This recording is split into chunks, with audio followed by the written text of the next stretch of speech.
Hey friends, this is Pop Culture Makes Me Jealous, where we analyze pop culture through the lens of race or gender, and sometimes both. I'm your host, Julia Washington, and on today's show, we are getting into the FX original series, Better Things.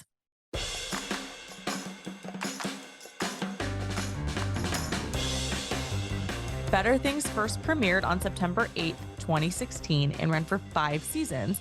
But before we dive in, let me introduce you to my guest.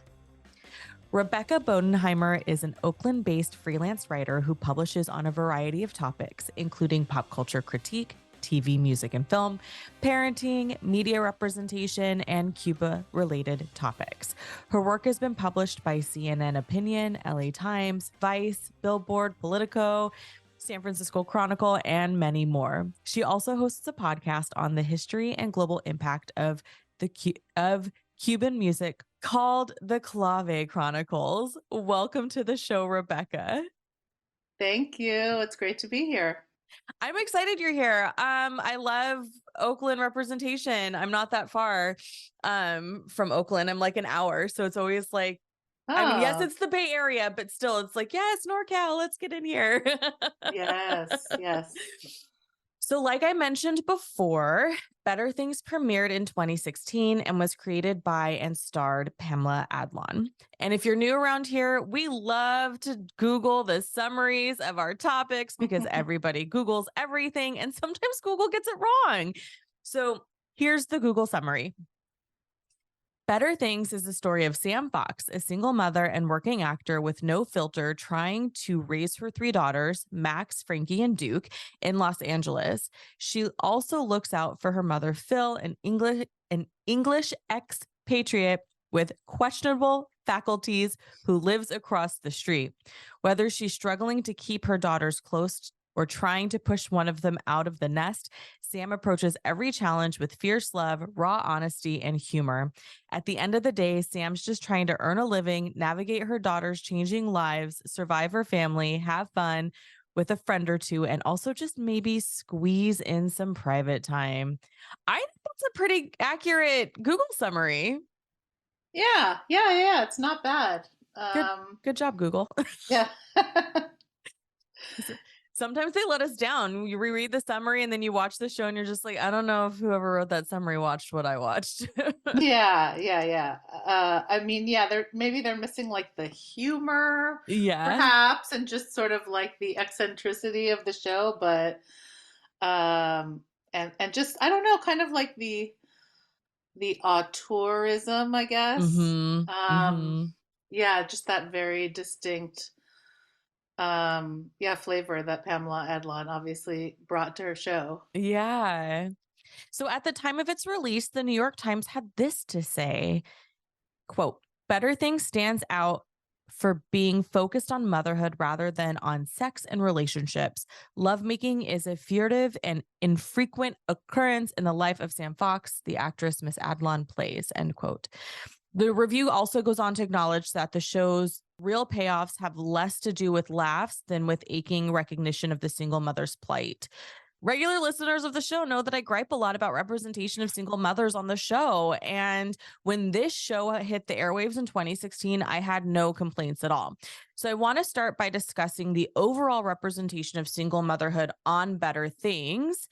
What makes, and you've written extensively, I say extensively because you sent me 3 articles that you've written about Yeah, the show. yeah. So let's talk about what makes Better Things a great example of motherhood on TV. Well, obviously, as you could tell by me wanting to write with each, with like, I think during the third, fourth, and fifth seasons of the show, I obviously kind of had a lot to say about it. I don't, I think it's the best depiction of motherhood on TV. Like, I've just never seen anything like it in terms of its nuance, its complexity. It's funny as well, Mm-hmm. but I just feel like it's pretty raw and really funny depiction of motherhood that doesn't idealize its main character. Yeah. And I think one of my biggest things was, especially like in the first piece that I wrote about it, I was like, I feel like moms are often portrayed either as like these saints Mhm. or these monsters. Mhm. So either like you're this perfect self-sacrificing mother, who never complains about all of the stuff, all of the emotional labor, all, just everything that moms have to do, and all of the burdens. Or they're these horrible monsters, who are in some ways, uh, just, doing terrible things to their children. Yeah. Yeah. So, yeah, Yeah. I loved it because it was always like she was had this sort of disposition of like, give me a break. I am doing yeah, my best and you don't yeah, even know the half of it, right? Because you feel that when you're a mom. And the other thing that I loved about the show a lot was how, and I don't know if this is true in the circles that you run with, but I've noticed as my motherhood has evolved over the years, moms will do something and then for themselves, and then they'll be like, oh, I shouldn't do this. This is, I'm so like, oh, my kids, I feel so bad. I feel so guilty for doing, mm, or I hmm, didn't throw them the best birthday party and I'm trying to make and there's just this yeah, guilt ridden over it. And mm, there's an apology for not meeting whatever expectation that we've set for ourselves, but Sam doesn't do that in the same way. Like she's yeah, like, this is what you get, man. We're doing the best we can and you're all alive. You all have food. We have a great place to live and it's actually not that bad. So calm down. yeah, yeah, yeah, yeah. No, absolutely. I feel like that was one of the most refreshing aspects of the show. And actually, I think what it did show a lot of times was her like frustration and anger Mhm. Mhm. at sort of like the lack of recognition by her kids. Yeah. That she was a whole person. Like one of the most famous episodes is in season 2 called Eulogy, Mhm. where so like so she's a working actor. She does a lot of commercials. She's not some like big name, A-lister. And one of her commercials comes on and her daughters don't seem interested in watching it, and in sort of uh, like recognizing her accomplishments. And so she just gets really frustrated and she's just like feels so unappreciated. And I mean, God, how relatable is that? Yeah. And so she insists that her daughters basically have a eulogy for her. She's like, I don't want to have to wait until I'm dead to hear you say nice things about me. So she kind of makes them do this, and I just thought that was so.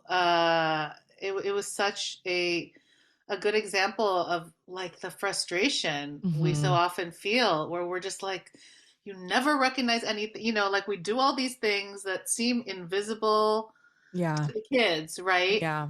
We're doing all these things to facilitate your lives, to make your lives better and do the things that you want to do. And and you don't, it's not, you don't even not recognize it, but then you you're like, you're assholes to us. I don't know if I Yeah. can swear, Yeah, you can. but but I'm like, so it's, I don't know. I just felt really seen with that, and just with like countless other examples like that. Yeah, that was a really great episode. Very, very moving. Um, and I think what's interesting too is the fact that like her mom also lives across the street. Yeah. So it creates this additional dynamic because there's that sandwich generation. And I know And oh my God, you yes. talked about it in one of your pieces, and friends, I'm going to link all of the articles or the pieces that she's written in our show notes so you can read those too.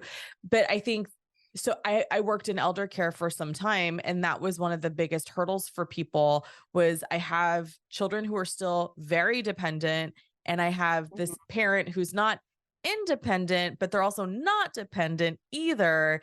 And it's like, how do you Yeah. balance that? And just watching her sort of navigate, and then the way that her mom sort of like, it's not what's the word I'm looking for? The way her mom sort of throws these little bombs sometimes, Oh whether my it's God. intentional or not, right? And you're And I just mean, like, like, And like her mom is like such an incredible character as Yes. well. Yeah. I mean, she's and like the actress that played her, Celia Imrie, is like, I think, a very accomplished English actress. Hmm. Um, and but she's just so funny as well. Like I mean, she is, kind of a narcissist in some Yeah. ways, but Yeah. like what I also loved was that the show sometimes like had an episode or two from her perspective. Yeah. Like there was one very moving episode where like she's having some trouble and like she falls. She's trying to find a way to be useful. I think by Hmm. volunteering at this museum, if I'm remembering correctly, and she ends up falling and it's just, I think there's all this stuff about kind of getting older and what that's like from her perspective. But there were also numerous times during the show's run where like you could see her like playing cards with her older Yeah. friends and she's bitching about Sam. Yeah. And she's like, I mean, it's kind of incredible. Yeah. It's just Yeah. so funny. And it just felt like watching those scenes just felt so real because I cannot tell you how Yes. many times I've done like client work with people who are older and they're just like, my kids are so ungrateful. I'm like, your child's 45 Yeah. raising children. Like, Yeah. I don't think it has anything to do with being ungrateful. I think it has Yeah. everything to do with keeping a 10-year-old alive. Like there's a big, do you remember? Do you remember? And I don't, we don't want to talk to our elders that way, but it was just very interesting how even that was very much like, oh, I've seen that play out a lot. Yeah, yeah. And then like, towards the end of the series run, like they take this amazing trip to England, right? Hmm. And like Sam has all these ups and downs with her mom, like you're so much work and you're just but at the same time, she really feels that like duty to Hmm. and she's in some ways like you got to like back off up out of my life, but at the same time, she's trying to do things for her mom as well. Yeah, yeah. The whole thing I thought was just a really great encompassing of like you're aging, your parents are aging, Yeah. and navigating that because it is really hard. And I don't know about you, like I became a mom really young, but my parents were in their mid 30s when I came around. So it's like I almost have the inverse of like I became a young parent, but I have old parents. But Mm. the similarities are still there because you're still navigating like the reality of like, oh, your parents are aged, but then also you have this dependent child. So even though like because I think Pamela in real life was in her 30s when she had her kids also. So even though like there's that age gap difference and there is a big difference from when you have your kids in your 20s versus your 30s, that element of it still felt incredibly relatable regardless of like when you had your kids, like that dynamic between mom and daughter and the aging storyline. Yeah. Yeah.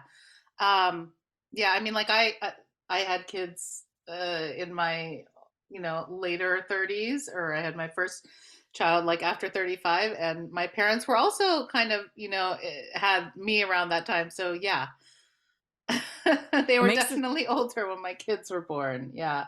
In 2020, the New Yorker reviews season 4 of the show, and the writer offered this quote: Better Things shines in part because of its casting.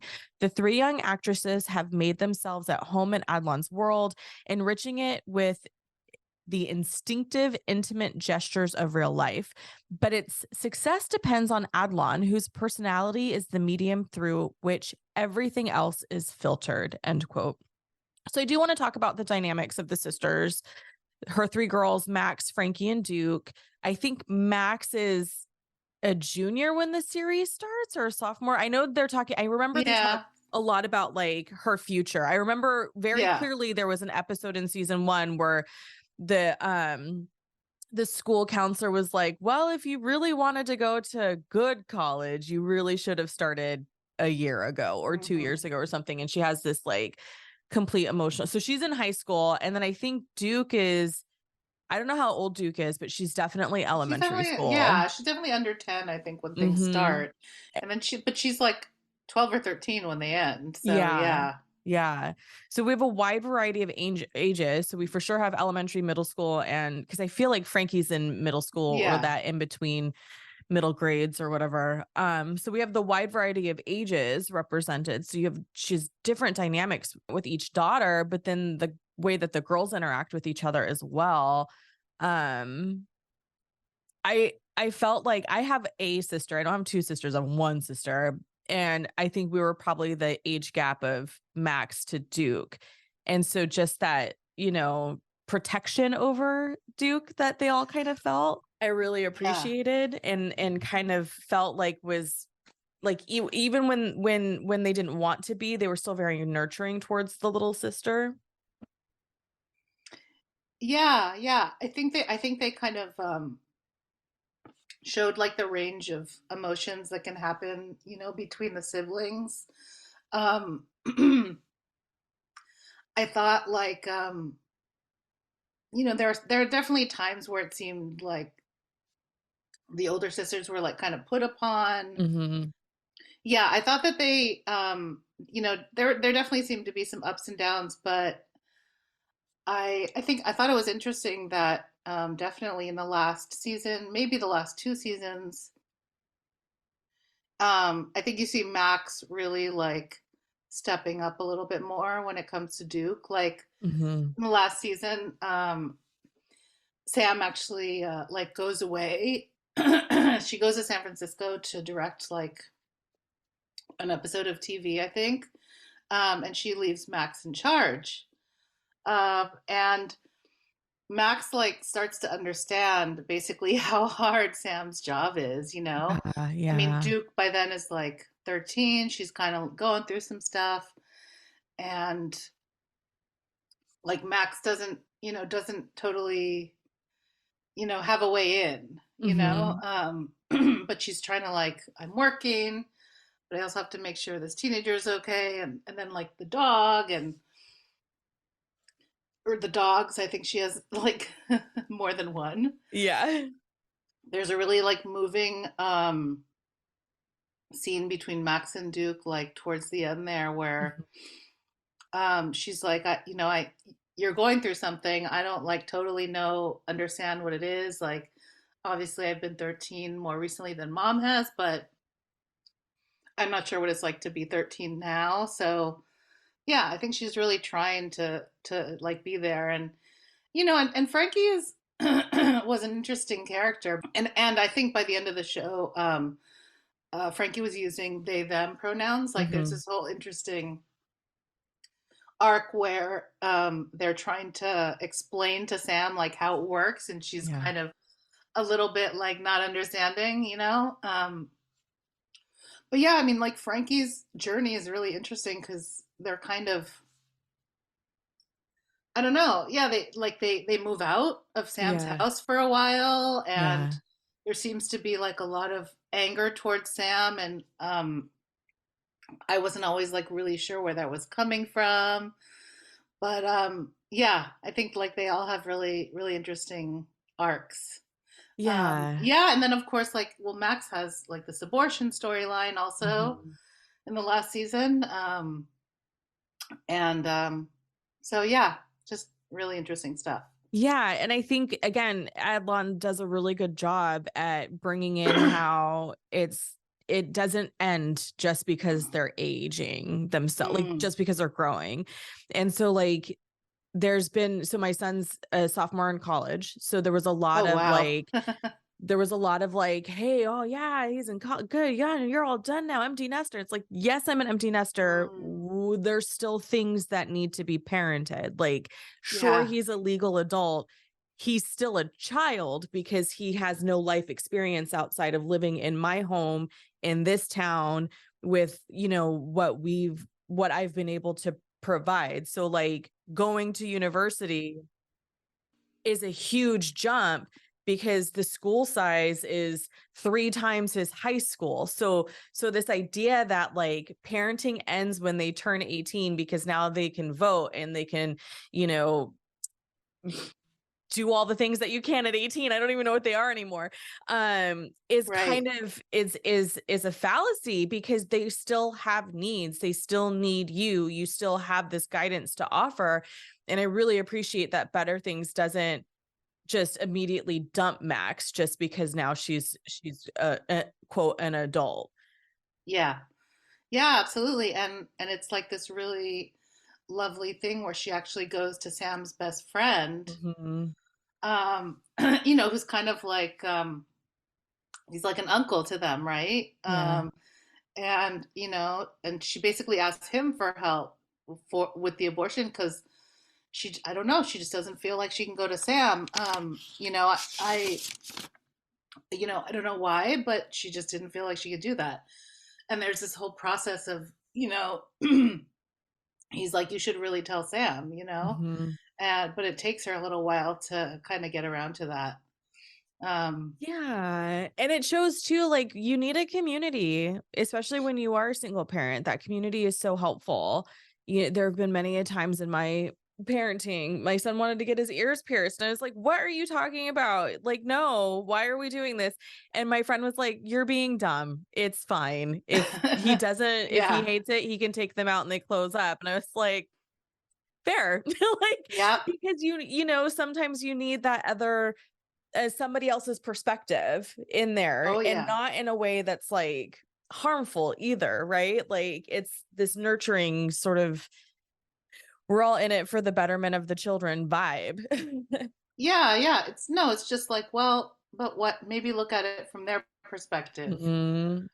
Sometimes you're just too close. You can't Yeah. do that. Yeah. And this actually also goes in really well too with the growth of all the characters over the time, and we kind of touched on it a little bit, but I really also think that um with Sam's growth over the show as well. In the beginning, I felt like I rewatched season 1. It's been a minute since I watched the other seasons. I was like, I'm gonna Yeah. rewatch the entire series before we record, and then time didn't Oh allow. But wow. I got season 1 done. But watching her in season 1 now, it was like, oh man, that child told you to shut up. Why didn't you say something back? But then you're like, no, but also Oh, like, interesting. yeah, but also it's like it's like in the moment when your child tells you to shut up, you're just like, wait a minute. What did you just say to me? I'm gonna walk away because I might murder you. Yeah. Yeah, yeah, yeah. Versus where she ended up in season 5. I thought Yeah. she had really good growth. She has that like really there's that really funny episode with Max where they get into an argument, Hmm. and and she calls her the C word. Yeah. And I just thought, I was like, oh man, I love that they took it there. Like Yeah. sometimes parenting is like that, Yeah. and it's kind of shock. It's I don't know, like I've called my son an asshole to his face, like more times than I can count, and I'm just like, I know I shouldn't, but I just get so triggered, Yeah. in the moment. Yeah. And so I just, and then what happens is like they end up laughing and hugging, right? Because so Mhm. it's never like left there, right? Yeah. But like in the moment, sometimes you're just so triggered as a parent. You just, yeah, you're just like all of that, resentment of Mhm. all of, just all of the labor that you do. It's just like comes pouring out. Like you said, it's the invisible labor. I think that's the greatest thing about the show, Yeah. is showing the invisible labor of it all. Yeah. Because there are moments when you're just like, uh-huh, yep, I would have responded. Like you said, I would have responded the same way. Because when you're caring for kids, they don't necessarily understand everything that's involved, if at all. It got to the point though, I think my son was like 12 or 13, and I was like, look, I can die of a heart attack in the next 4 years, or you can get your shit together and help me around the house. And that kind Yeah. of was like, what are you talking about kind of moment? Because he had just, like, the age between 12 and 14, there was like this transition that I was like, who are you? What is happening? I don't like it. Like, Mhm. and Mhm. we had to have a come to Jesus moment, because it was just like, I will die because you are now creating more stress by behaving in this way. And it wasn't like he was being bad. Like we weren't principal's office. None of that was, it was just like, I'm cleaning the house, I'm doing the dishes, I'm cleaning the bathroom, I'm doing all these things so the house is clean and, cooking and all these things. And you just walked in and now all your shit is Is everywhere. everywhere, yeah. And you just like, yeah, you like dumped your bag, and yeah, Yeah. And it's it's like, just, but yeah, it's you, like the obliviousness. yeah, but it's like you actually know better. So where in your brain did it break to go from this is where I put all my stuff to there's a trail of me to my bedroom? Like I will Hmm. die.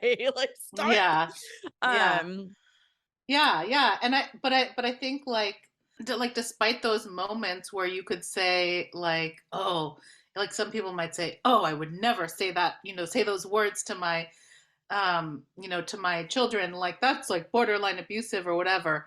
But it's done in a way where like you never doubt her love, mm-hmm.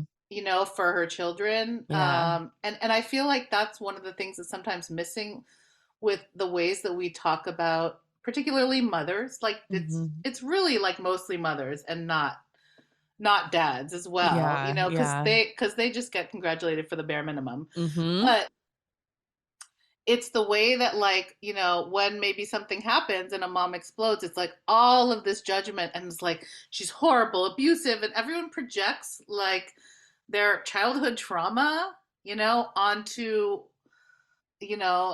moms like in their worst moment. And it's like, no, that's not the whole picture. Yeah. Like, of course she loves these kids, and so I really appreciate showing that balance. She has Yeah. these moments with all of her kids, like really deep moments where, she's really trying to help them through whatever it is they're going through. And, Mm-hmm. but also, yeah, do all of these other things, keep a roof over their head, support her mom. Yeah. Yeah. So, There's a scene in the season 1, I forget which episode it is, but the smoke detector keeps going off and she's got to figure out which smoke detector it is. mm, And then it goes off in such a way that the fire department shows up because what's happening, and they're just screaming and shouting at each other. And I think it's Frankie that says to her, "You need to call my dad. My dad needs to talk to the firemen. You cannot talk to the firemen. My dad needs." And she's just oh my picking at that God. wound in a way where you're just, even me sitting on the couch is like, she does not, nope, nope. Like just the fact that she could stand there and all she did was scream back and saying, "We don't need your fucking father here." Like, no, I was very impressed because had it been me, I don't think I would have responded the same way, because it's like this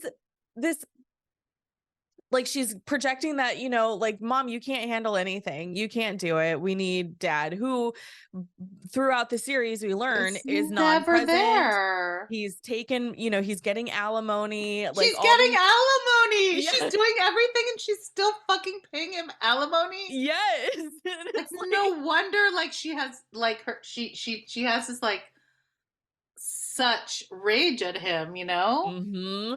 which I kind of loved, because on the one hand she's like, "Hey girls, like if you want to see your dad, cool, let's figure it out." And then on the other Right. hand she's like, "Listen, you piece of garbage trash, like absolutely not," so and just towing that line, if I thought they did a really good job, because a lot of people are just Yeah. awful to their ex. They're awful about their ex in front of their kids, and I hate that. I Yeah. don't think that, like, whatever. It is very hard to be very gracious to your ex, Yeah. but I think it goes a long way, and I think she gives us a really good roadmap of like, you can hate your ex and still be mildly gracious, because there are moments where she's like, "I'm paying for everything for him. You want to go like, no," those moments. But I just really, like I said, I just really appreciated the roadmap of like, you can still be very angry at this human, Yeah. but still like model like, we're gonna be decent-ish.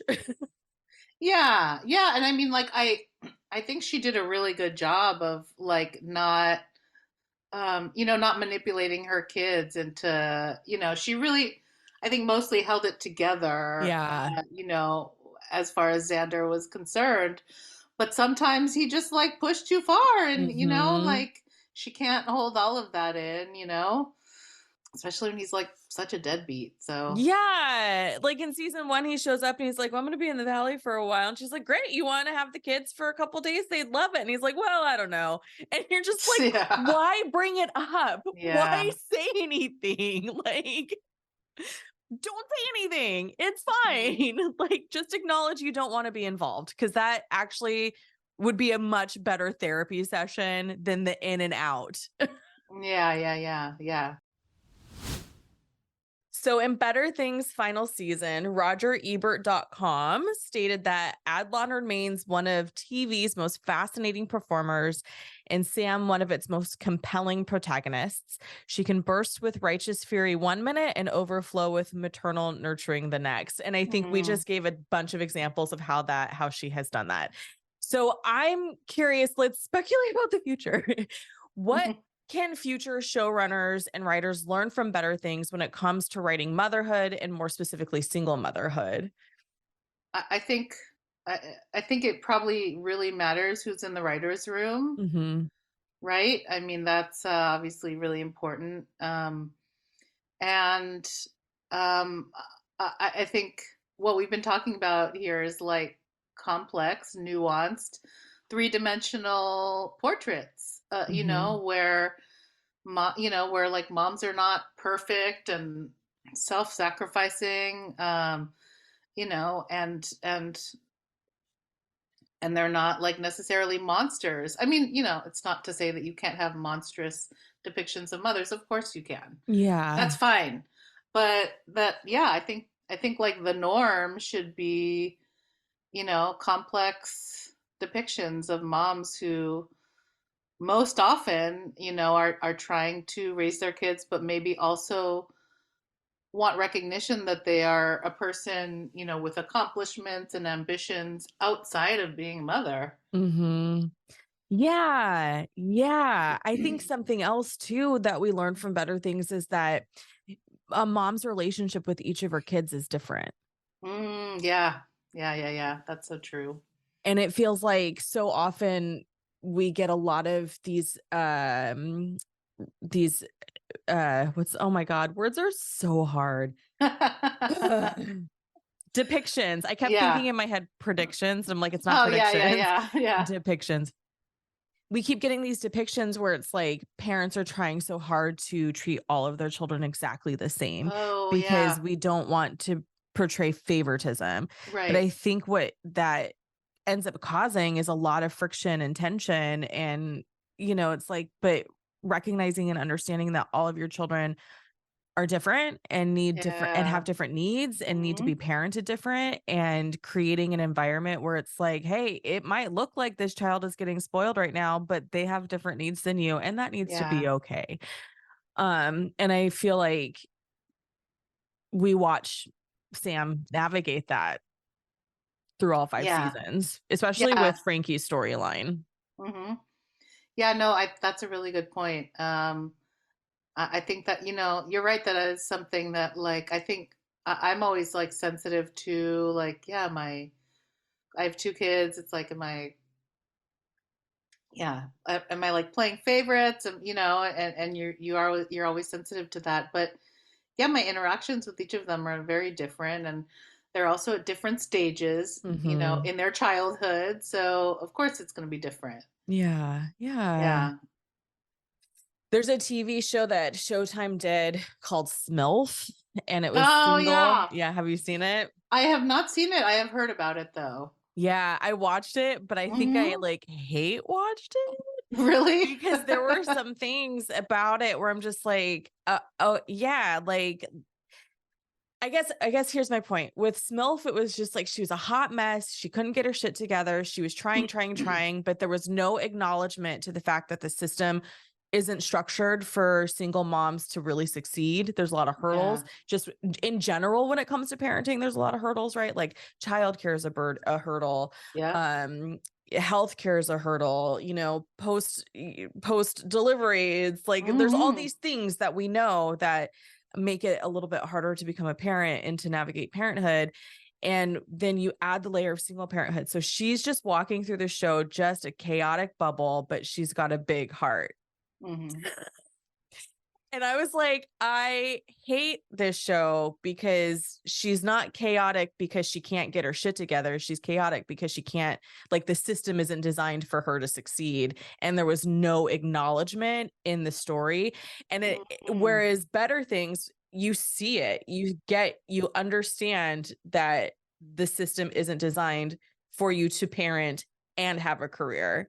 Yeah. Like, we see lots of examples of that, and I Yeah. think that's where the one of the strengths lies, as we've talked about before. And I think the Smilf storyline is more common. It's there's just all this chaos, and isn't this person chaotic but cute? And you're just like, Mm. yeah, but that's not her fault. I mean, sure, Yeah. some of it can be her Yeah. fault, but like, They're kind of not making those connections to the overall like system. yeah, Yeah, yeah. that's And I think that's why Better Things did such a great job at that. and I was it's it's not the only good depiction of motherhood. Like I Right. think I feel like the more women and the more moms that are involved in making shows and making movies, I think the better things are, right? And Yeah. so and that's obviously in the last decade or so, like that's been better. Hmm. In addition to just not having it only be focused on white moms, obviously Yeah. Yeah. that's like a big thing, and maybe the very specific um struggles that moms of color face. So yeah, I think I think it is getting better, but it's hard for me to think of like another depiction that is so like well rounded, Mhm. and Mhm. that you love Sam, and yet sometimes she fucks up, and that's Yeah. the way it is. Yeah. And sometimes she's open to acknowledging it to her kids Yeah, yeah, yeah, too, which I love because I think so many of us are so scared to say, I mean, I wasn't, because again, it was like, do you want me to die of a heart attack in 3 years, or do you want us to have a long and great life? Like, do you want yeah. me to be a grandparent, or do you want me Mm, to be dead? But I think what I observe in my peers is there is that concern to admit to their children that they are human. And again, that's something that Better Things kind of gives us a roadmap in how to understand and do, because I think it's important. I think when you work so hard to have this presentation for your kids, and then they'll grow up and maybe realize the reality of it, it could go in any direction at that point. They could feel betrayed, they could feel like you lied to them, or they could be grateful that you worked so hard. Like, you don't know. But I yeah. think Sam's very much like, I'm flawed and you're Yeah. welcome. Yeah, absolutely.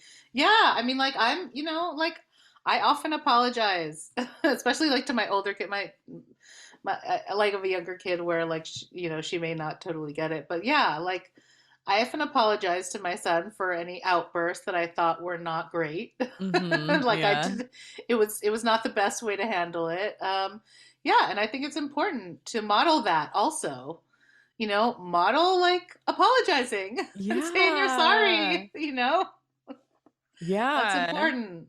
For sure. And that's the other thing I think is great about her having 3 daughters with such varied age ranges, because she gets these different moments with each of them that kind of remind you, like, oh, there's light at the end of the tunnel. Like, it's gonna be okay. Yeah, yep. Yeah, it was a great show. I just loved it, and I miss it. I do And too. yeah, I mean, I totally get why she didn't want to like keep doing it. It's a lot Yeah. doing, but I think it's really going to stand the test of time. I just always wished that more people watched it. It was just criminally underwatched. And Yeah. all I mean, it was a critical darling. Like the critics loved it, but they were always like just trying to get more people to watch it. Mhm. Yeah, FX is kind of like that, I've noticed. Like, you either have something that, like, they have a huge hit like The Bear that everyone's Right. obsessed with, or people are like, what show are you talking about? And you're just like, Yeah. yeah, it's okay. Yeah. Hmm. There's a lot of FX shows that I love that no one's ever heard of. Hmm. Yeah, I get it. FX is great. Love it. Yeah, The Americans. Yeah. Another one of my like all times. Yeah. Yep. Yep. Awesome. Well, Rebecca, thank you so much for joining me today and forcing me to revisit Better Things. Love Oh, so that. much fun. Thank you for Yeah, the invitation. you're I just love talking welcome. about the show. It's such a great show. Oh, I was going to tell you the first, I didn't realize. We did Say Anything a couple seasons ago, and I didn't realize Pamela Adlon was in it. The movie? Yeah. Like the movie where John Cusack, Yeah. the boombox scene? Yeah. Jesus. She's in the She part. must have She's been at the, so young. I know. And she was one of the party goers, one of the friends. And I I'm mean, I watching haven't this. watched it in so long, I just can't even remember anything about it. Yeah, same. It was like, oh let's cover Say Anything. I love that movie. And I'm watching it. And when you watch things as an adult that you watched when you were a teen, it's Yeah, so yeah. different, right? Yes. And it's like, oh my God, all these faces I recognize. Wait, that sounds like Pamela Adlon, but it's her maiden name in the credits. So I had to Oh, go to IMDb and be like, oh my gosh, like, ma'am.